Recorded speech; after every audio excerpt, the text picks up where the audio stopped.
সকালটা শহরের অন্যান্য দিনের মতোই শুরু হয়েছিল। রাস্তায় গাড়ির ভিড়, দোকানপাটের হাঁকডাক, আর সেই সাথেই ফুটপাতে বসে থাকা ছোট্ট একটা ছেলে, নাম টোকাই। টোকাই কারো দেওয়া খাবার খায়, পুরনো কাগজ কুড়িয়ে বিক্রি করে, আর রাস্তায় ঘুমায়।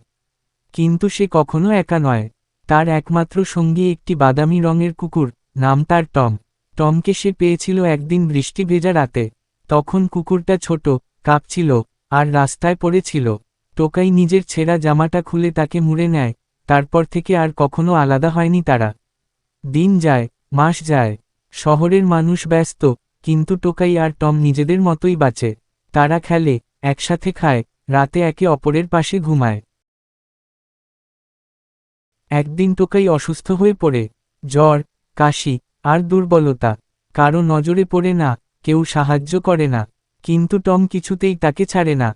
সে পথচারীদের পিছু নেয়, ডাক্তারখানার সামনে গিয়ে দাঁড়ায়। কিছু মানুষ অবাক হয়, কেউ কেউ বুঝে ওঠে না। শেষমেশ এক বৃদ্ধ ভদ্রলোক, গোপাল কাকা, বিষয়টা লক্ষ্য করেন। কুকুরটার অদ্ভুত আচরণ দেখে তিনি অনুসরণ করেন টমকে।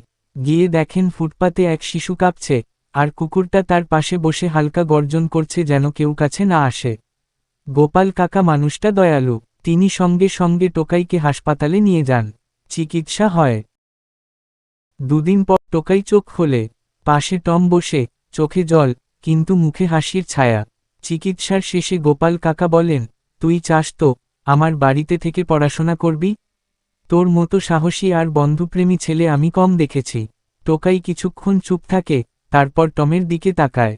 টম লেজ নাড়ে। সেই দিনই তাদের জীবনের মোড় ঘুরে যায়। আজ টোকাই স্কুলে যায়, টম তার সঙ্গে হাঁটে। তারা এখনও রাস্তা দিয়ে যায়, তবে আর কুড়িয়ে খেতে হয় না।